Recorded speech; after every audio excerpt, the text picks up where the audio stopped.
안녕하십니까. 11월 4일 낮 12시를 막 넘기는 시간입니다.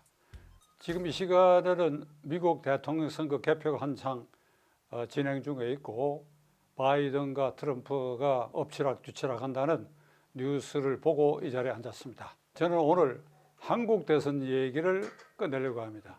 2022년 3월에 있을 1년 4개월 남짓 뒤에 있을 대통령 선거의 풍향계가 이게 수시로 변하고 있는데, 오늘 이 시간에는 검찰총장 윤석열 검찰총장이 지금 잠재적인 또는 현재적인 여론조사상에 나타나고 있는 대선 후보 가운데 여야를 통틀어서 가장 먼저 청와대 정문 문고리를 잡았다.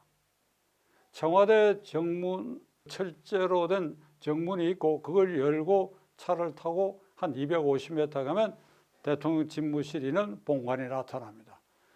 그러니까 지금 현재적, 잠재적 여야의 대통령 출마 희망자 또는 출마가 예상되는 사람들 가운데 윤석열 총장이 가장 먼저 정문의 문고리를 잡았다. 잡았으니까 앞으로 250m를 어떻게 가서 본관의 문을 열고 가는지는 앞으로 남은 시간을 두고 봐야 되겠는데, 그러면 어저께인가 그 관변 여론조사 기관에 이재명, 이낙연 여당 후보로서 뭐 20몇 %인가 동률이 없고 윤석열 총장은 17.5%가 해서 몇 % 뒤쳐졌는데 그렇게 얘기할 수 있느냐? 예, 그래도 그 둘은 아직은 정문 문고리를 잡은 상태는 아닙니다. 제가 이렇게 말씀드린 것은 윤석열의 경우에는 확장성이 있어요. 단기간에 거의 20% 가까이 갔다. 확장성 때문이고, 그러니까 이재명, 이낙연은 오래 노출되어 있는데도 정체되어 있고 둘이가 티격태격하는 사이이기 때문에 제가 그렇게 말씀드리는 것입니다. 윤석열 총장은 저는 개인적으로 이렇게 면담하거나 뭐 그런 일이 없습니다. 뭐 나이 차이에 시험 기수 차이도 있고 그래서 그 본인이 대통령 꿈을 가졌었는지 잠재적으로 그런 꿈이 있었는지 그래서 저는 알 길이 없습니다. 그러나 그가 오늘 현재 대통령 꿈을 가졌는지 안 가졌는지 본인의 의사와는 관계없이 누군가가 그를 등 뒤를 밀고 앞에서 끌어당겨 가지고 광화문에서부터 세종로를 쭉 거쳐서 청와대 입구까지 와가지고 그 정문 문고리를 잡는 데까지 이렇게 밀어붙였다. 그걸 끌어당겼다. 그 에너지가 있었어. 본인의 의사와는 관계없는 그 앞에 설 수 있도록 하는 발휘된 힘이 있어서 그 의사와는 관계없이 문고리를 잡게 됐다. 그 힘은 무엇이냐? 추미애 법무장관, 그리고 추미애 법무장관을 국무위원 법무장관에 임명한 문재인 대통령, 이 두 사람의 밀는 에너지가 그를 그와 같은 선두주자로 만들었다. 저는 이렇게 말씀드리려고 합니다. 추미애 법무장관이 지난 1월 달에 취임한 이후에 그의 구호는 검찰개혁이었습니다. 시청자 여러분, 추미애 장관이 취임 초에 부르짖었던 검찰개혁이 지난 10달 동안에 어떻게 현실로 나타났습니까? 잘 모르시겠죠? 저도 잘 모릅니다. 제가 잘 모르기 때문에 여러분들도 잘 모르실 거라 이래 단정하는 것이 아니라 이게 오리무중이에요. 뭐를 개혁해야 하는지, 검찰의 어떤 부분을 개혁해야 하는지. 우선 첫째로 지난 10달 동안 그가 확실히 성공해내고 따라서 윤석열 총장으로 하여금 대통령 후보 반열에 올려 세운 것은 검찰개혁이 결국 검찰을 현재의 정권이 장악하는 것이다. 그것이 추미애표 개혁 아닙니까? 검찰에 내부적으로 문제가 많다. 그 문제는 경찰에도 있고 행정 각 부처에 문제 없는 부처가 어디 있습니까? 검사들이 인권을 억압하고 있다. 검찰은 본시 수사기관입니다. 수사기관은 가해자를 수사하는 곳이, 가해자를 엄정히 수사해서 그래야 피해자를 구제하고 다시는 가해자와 같은 범죄 행위를 하지 않도록 하는 것이니까, 이게 인권 옹호라고 하는 것이 초점이 가해자에 맞춰질 수도 있지만은 그에 못지않게 피해자의 인권에도 맞춰져 있는 것입니다. 그 지금 이 수사권에서 문제되는 것은 가해자에 대한 인권 뭐 이런 것인데, 가령 그런 것이 도드라진 게 있다 한다면 그거는 제도를 또는 법률로서 제재하고 더 보완해야 할 일이지, 그것이 크게 개혁 대상이 될 만큼 문제가 있었다고는 저는 생각지 않습니다. 검찰 개혁을 내건 법무장관이 취임해가지고 지금 거의 11달째가 돼 가는데, 그가 한 일을 간략히 우리가 훑어보면 그가 한 일은 검찰을 정권에 예속시키고 장악하는 것이었다. 우선 1월 달에 울산시장 부정선거 게이트의 관련자 13명을 검찰이 기소하려고 할 때 이성윤 중앙지검장을 앞세워가지고 이걸 철저히 저지하려고 했는데 저지에 실패했습니다. 이 사건은 그 꼭지점에 현재의 문재인 대통령이 실질적 피의자로 있다고 하는 것이 13명의 공소장에 40회 가까이 대통령이 언급되어 있다 하는 거 봐도 알 수가 있습니다. 그러니까 이걸 철저히 막고 흐트러 버려야 되겠다. 조국 사태도 막고 흐트러 버려야겠다. 이래서 그 수사와 관련된 검사들을 전부 지방으로 흩어버리고 그중에 몇 사람은 사표까지 내게 됐고, 그리고 검찰의 힘 빼기에 착수를 해가지고 특수부 기능을 가진 곳곳에 특수부 전부 없애버리고 금융수사를 전담하고 있는 서울 남부지검의 그 수사단도 해체해버렸어요. 그걸 해체함으로써 라임 사건, 옵티머스 사건, 신라젠 사건 등이 오리무중에 빠지도록 만들어버렸습니다. 자, 첫째로 인사를 통해서 검찰총장을 옥죄고, 둘째로 제도를 개혁해갖고 검찰이 살아있는 권력에 대한 수사를 못하게 함으로써 윤석열 총장을 옥죄고, 드디어는 그를 힘을 못 쓰는 검찰총장실에 위일이 안치된 상태를 만드는데 오늘 현재는 성공하고 있습니다.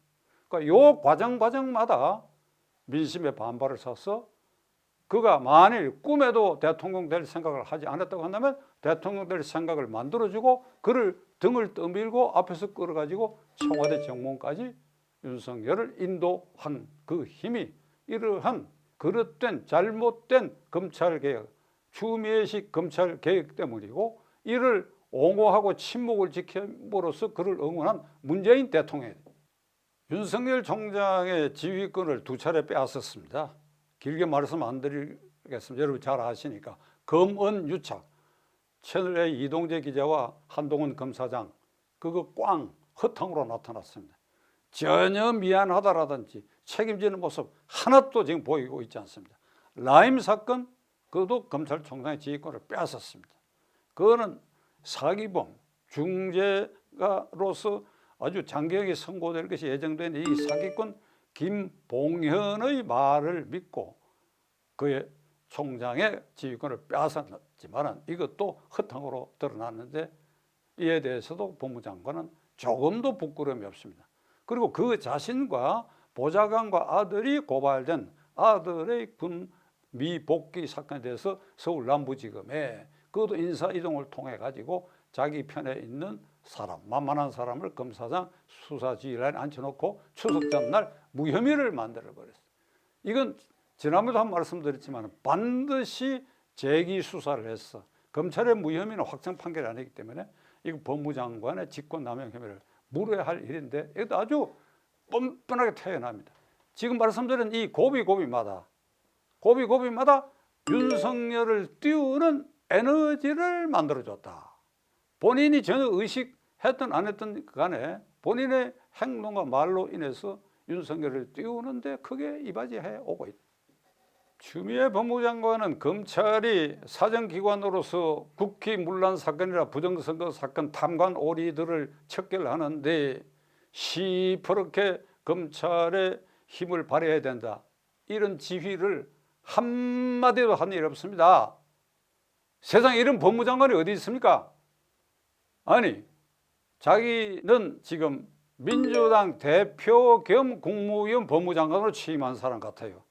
그러니까 자기 편을 철저히 옹호하기 위해서 그냥 검찰에 힘 빼고 미움투성인 윤석열을 옥죄고, 이게 아마 100여 년 전에 조선조 시대 같았으면 예를 들면 검찰총장이라는 게 대사헌 또는 형조판서 또는 포도대장을 결합한 그런 자리인데 이렇게 미워할 정도면 조선조 시대 같았으면 윤석열은 이미 저 원학도인 먼 섬으로 귀향을 갔거나 아니면 사약을 받고 아마 죽임을 당했을 것입니다. 이렇게 그냥 미워해가지고 찍는데 찍을 때마다 그의 대통령의 길을 닦아주고 있다. 아주 역설적인 거예요. 어제는 추미애 법무장관이 어떤 말을 했는가 하면 자기에게 항명성 댓글을 올린 검사들을 해임하라고 하는 청와대 게시판에 글이 올라오니까 검찰의 정치 편향성은 절대로 용납할 수 없는 일이다. 그리고 정치적 중립을 지켜야 된다. 그러면서 한 얘기 아주 검찰총장을 찍어가지고 검찰총장이 정치 편향이고 정치적 행동을 하고 있다. 아주 이렇게 찍어서 말을 했어요. 시청자 여러분, 어느 쪽이 정치 편향이고 어느 쪽이 정치적 중립을 지키며 안 지키며 하는 것인지 여러분 한번 판단해 보십시오. 법무연수원에서 새롭게 부장검사가 된 이들에 대한 강연을 하면서 윤석열 총장은 검찰은 모름지기 살아있는 권력에 대해서 그 범법행위를 처단하여 국민으로부터 위임받은 권력을 불법하게 사용하는 것을 제동을 걸고 이걸 척결하는 것, 이것이 검찰의 본연의 임무이고 그리고 이것이 그러한 방향으로 제도화하는 것이 검찰개혁이다. 그 추미애 법무장관하고는 완전히 엇갈리는 얘기를 했지요. 그러니까 어제도 윤석열은 대통령 후보로서 추미애 장관의 이런 운동 때문에 또 지지율이 잠재적으로 아마 굉장히 올라갔을 것입니다. 어느 쪽이 옳은지 아주 대깨문이 아닌 다음에 상식적이고 객관적인 판단력을 가진 사람들의 입장에서는 어느 쪽이 옳은지 판단이 아마 쉽게 설 수 있을 거라 생각합니다. 자, 그러면 윤석열 총장이 현실로 대통령 후보 선언을 하고 그렇게 그 경쟁에 나설 날이 올 것인가? 좀 그건 알 길이 없습니다. 그러나 검찰총장 윤석열이라는 사람이 지금 이 시기에 대한민국 대통령으로서 적격성이 있는가 하는 문제에 대해서는 저는 적격성이 있다고 생각합니다. 물론 윤석열 외에 여야의 잠재적 후보군들이 많지요. 그분들도 저는 다 적격성이 있다고 생각합니다. 왜 제가 이런 말씀을 드리는가 하면 이게 제가 함부로 하는 얘기가 아닙니다. 우리 헌정사에서 군인 정치가들은 생명을 걸고 혁명 쿠데타를 했으니까 더 이상 우리 얘기할 수가 없습니다. 그러나 문민시대 이래에 김영삼, 김대중 두 대통령은 오랜 세월을 국회의원을 계속하면서 여당 정권과 싸우고 그렇게 해서 핍박도 받고 사선도 넘고 그런 온갖 수모 그리고 억압을 견뎌냈어. 그 두 분은 거의 온 전신에 대통령 후보로 언제든지 나갈 수 있다는 특허를 얻은 분들입니다. 그래서 두 번째 나오고 세 번째 나오고 그렇게 해서 대통령이 당선됐습니다. 그건 특별한 경우입니다. 그 이후에 대통령 된 분들 노무현, 이명박, 박근혜, 문재인까지 그냥 어쩌다가 됐다고 저는 생각합니다. 서운하게 들으실지 모르겠으나 어쩌다가 그렇게 됐다고 생각합니다. 한국의 이게 지역 감정을 토대로 한 이 정당 형태에서 거기에 정치공학적으로 잘 발디딤돌을 해가지고 그렇게 해서 요런껏 어떻게 하다 보니까 대통령 된 사람들입니다. 그 윤석열은 지금 지역적 기반 또는 정당의 기반이 전혀 없습니다. 그러나 그가 걸어온 길 검찰총장으로서 그가 보인 행동 그 직전에 박근혜 정권 아래서 국정원 댓글 사건을 수사할 때 그 소신껏 했던 그러한 태도 등을 종합할 때 그가 이 시기에 대통령이 되면 뭔가 바르게 할 수 있다라고 하는 것은 우리가 느낌을 가질 수 있기 때문에 그가 대통령으로서 충분히 적극성이 있다고 생각합니다. 자, 윤석열 총장이 청와대 정문에 가장 먼저 문고리를 잡았다.